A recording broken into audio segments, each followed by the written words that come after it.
Boa noite. Vamos agora iniciar o estudo do livro Sexualidade e Saúde Espiritual. Hoje nós abordaremos o item Desarmonia Energética, que faz parte do terceiro capítulo desta obra. Lembramos que estudos anteriores se encontram no nosso canal no YouTube. Visite-o, se inscreva gratuitamente. Mas vamos ao nosso estudo dessa noite, iniciando com o comentário de um trecho de uma mensagem do Espírito Emmanuel, extraída do livro O Evangelho de João, o Evangelho comentado por Emmanuel, capítulo 14, versículo 27. A organização mental é um instrumento que, ajustado ao Evangelho, deixa escapar as vibrações harmônicas do amor, sem cujo domínio a vida em si prosseguirá desequilibrada, fora dos objetivos superiores, a que indiscutivelmente se destina. Vamos fazer aqui algumas observações para preparar o nosso tema. Emmanuel aqui nos chama a considerar a importância da organização, do equilíbrio, da harmonia mental. E nos diz, é um instrumento que, ajustado ao Evangelho, deixa escapar vibrações harmônicas do amor. É interessante como Emmanuel aqui nos chama a refletir e a considerar o ideal direcionamento das nossas energias mentais, aonde o nosso espírito, a nossa consciência espiritual, é o direcionador, é aquele que assume a coordenação do que lhe constitui pensamentos, reflexões, imaginação, todas as energias que compõem a chamada organização mental. Destacamos isso pelo seguinte fato: as pessoas que, quando não estão suficientemente esclarecidas sobre a sua verdadeira natureza espiritual e sob o fator importante de distinguir todos os campos energéticos, mais densos e menos densos, como instrumentos ou órgãos sob o controle do espírito, as pessoas que não estão esclarecidas em torno disso se confundem com o que pensam, com o que sentem e com o próprio corpo. Mas nós, que estamos trabalhando a iluminação do nosso íntimo, do nosso espírito, à luz da doutrina espírita, sabemos que há uma distinção e que nós, em termos de consciência espiritual desperta, somos chamados ao direcionamento, ao controle, à responsabilidade do que a gente pensa, sente ou faz. Voltando aqui ao texto. Ajustado ao Evangelho, harmonizado com as leis divinas, deixa escapar as vibrações harmônicas do amor, naturalmente, já que a base das leis divinas é o amor, sem cujo domínio a vida em si prosseguirá desequilibrada. Aqui Emmanuel nos chama a consciência de responsabilidade no correto uso do livre-arbítrio.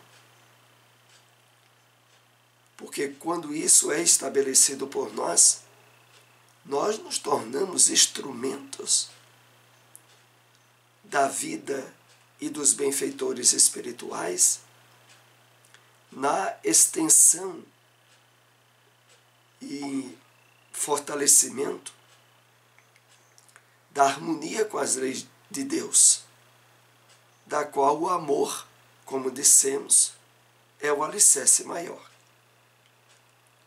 Prosseguirá desequilibrada fora dos objetivos superiores a que indiscutivelmente se destina.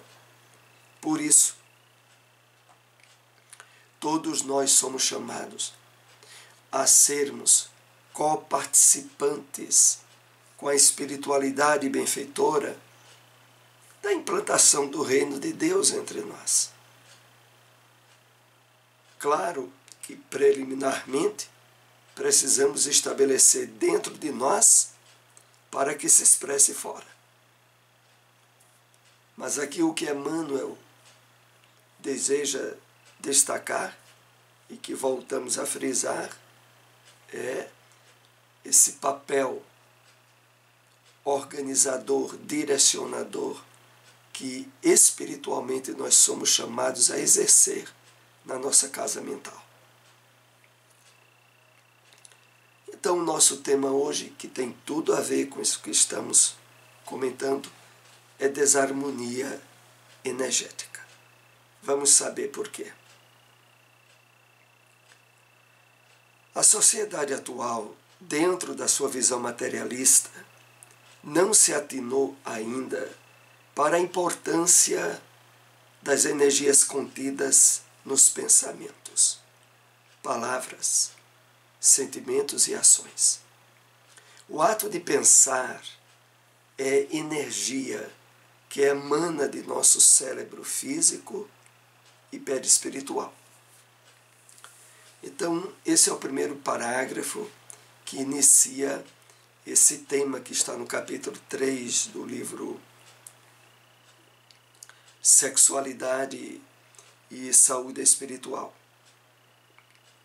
E vamos ver aqui, comentando aqui essa introdução, esse fator tão importante que é o pensamento e que normalmente não é considerado da forma que deveria pela sociedade.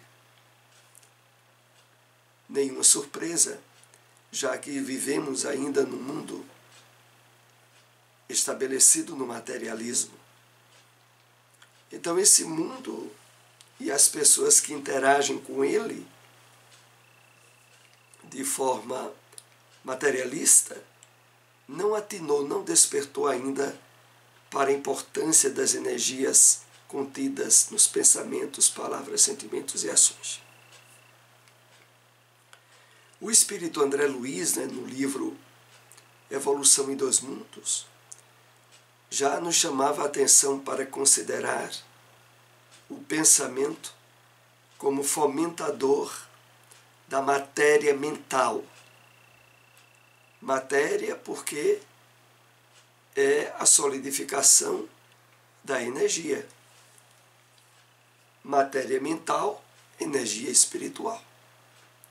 E, de fato, cada vez mais, os avanços científicos do homem vêm a trabalhar a percepção e os objetivos dessa energia real que é estabelecida naquilo que pensamos.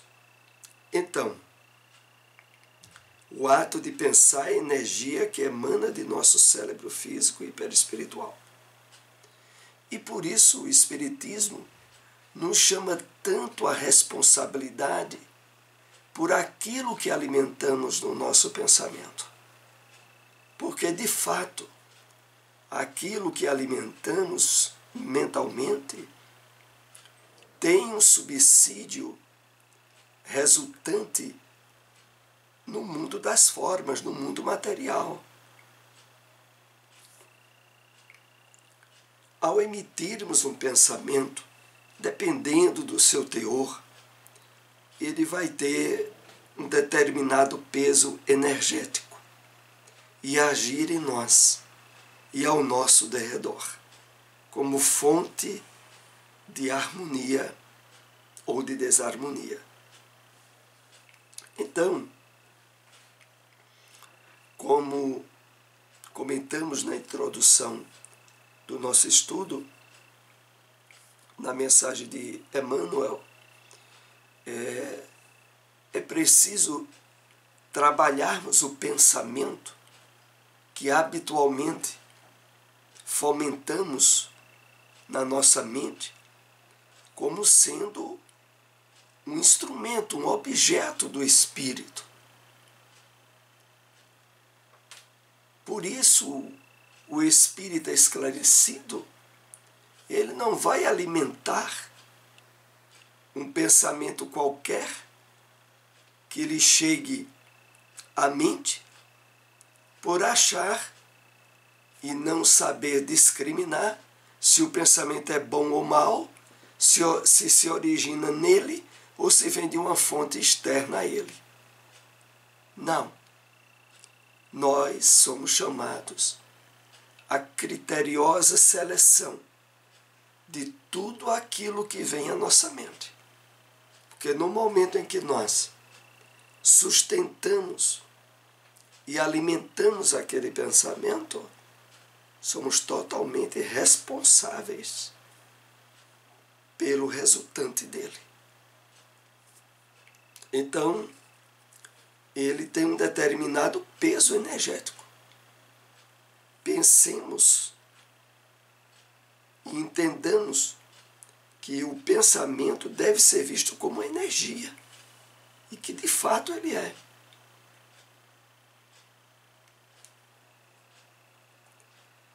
Está no poder de cada um de nós produzir luz ou sombra em nossas vidas com as escolhas que fazemos. Pois é no pensar que tudo tem início. Então, os pensamentos que alimentamos, quando estão associados aos sentimentos e emoções produtoras de bem-estar, de harmonia com as leis divinas, baseadas no amor, na caridade, para conosco e para com o nosso próximo, é produtor de luz. Mas, quando alimentamos pensamentos que estabelecem vícios ou desequilíbrios morais, e sustentamos esse tipo de pensamento, nós estamos fomentando sombra dentro e fora de nós. Então, de acordo com as escolhas que fazemos nos nossos hábitos mentais, podemos ter a nítida percepção de estarmos andando em sombras ou em luz, pela qualidade predominante do nosso pensamento. Quando esses pensamentos e ações partem para a área de hábitos nocivos, na área sexual, como no adultério, as energias que emitimos, desde o momento em que pensamos e planejamos esse ato, são energias altamente deletérias, provocadoras de doenças, de desequilíbrios. Então, os pensamentos, por si só, já têm uma carga energética própria. Mas ao associarmos ele às energias sexuais, que são energias potencialmente criativas e fortes, ao direcionar elas a algum tipo de desequilíbrio moral, a resultante desse direcionamento de desequilíbrio é bastante grave. Então, como aqui o texto diz, são provocativos de energias deletérias quando esse pensamento está associado a um desequilíbrio moral, como aqui é citado o adultério, e que mais adiante abre campo para o estabelecimento de doenças físicas. Essas energias atuam em nossos centros de força, principalmente no chakra cardíaco. O adultério é um ato profundo de desamor, ativando em nós a consciência de culpa por agirmos em desarmonia com as leis divinas. Aqui é colocado em detalhes o resultante dessa forma de pensar associada ao desequilíbrio das energias sexuais. O resultante é que há um desalinho para as energias do chakra cardíaco, que é o chakra ligado, sobretudo, ao sentimento, à emoção, e que ativa em nós a consciência de culpa, por estarmos em desarmonia com as leis divinas. A consciência de culpa agirá no indivíduo em um movimento de boicote, de sabotamento a si mesmo.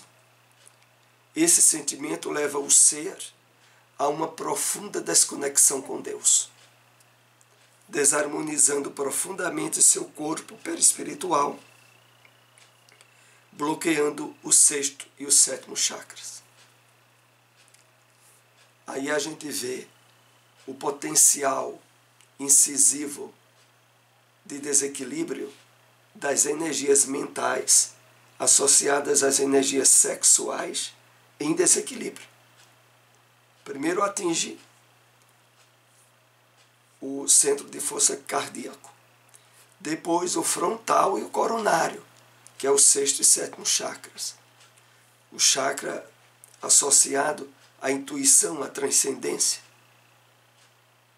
O sentimento de culpa pelo mau direcionamento dessas energias sabota intimamente o espírito, que tem nesses centros de forças, localizado no corpo espiritual, em desalinho. E, naturalmente, ao persistir esse desequilíbrio durante algum tempo, invariavelmente vão surgir distúrbios e doenças físicas. Essa desorganização energética terá reflexos profundos em nosso corpo perispiritual. E se agirmos assim por um longo tempo, paulatinamente sentiremos reflexos danosos em nosso corpo físico e o surgimento de doenças psicossomáticas.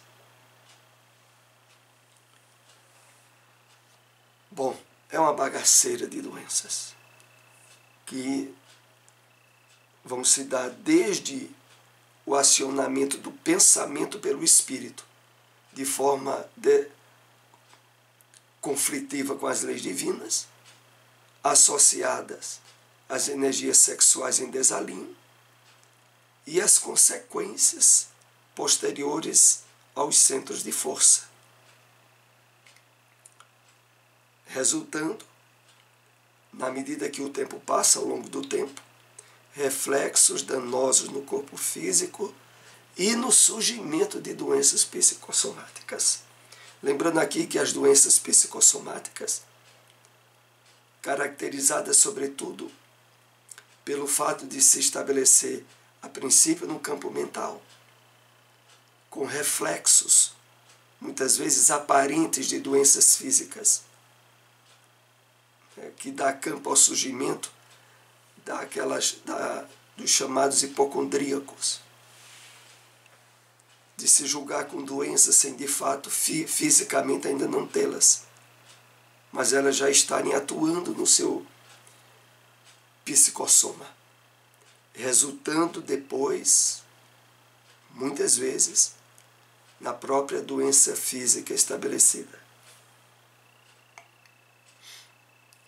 O convite da vida do Pai é para nos voltarmos à vigilância de nossos pensamentos, sentimentos e emoções, direcionando essa energia altamente criadora para a transformação de nós mesmos, em primeiro lugar. Então, nesse ponto aqui, nós somos chamados a atenção ao correto uso das energias mentais associados às energias sexuais de forma harmoniosas com as leis divinas, aonde o seu potencial criador, se não está sendo vivenciado na fomentação de novos corpos, através das relações afetuosas estabelecidas no critério de responsabilidade, se não está se dando assim, essas energias podem e devem ser canalizadas e utilizadas de uma forma muito produtiva na nossa transformação íntima,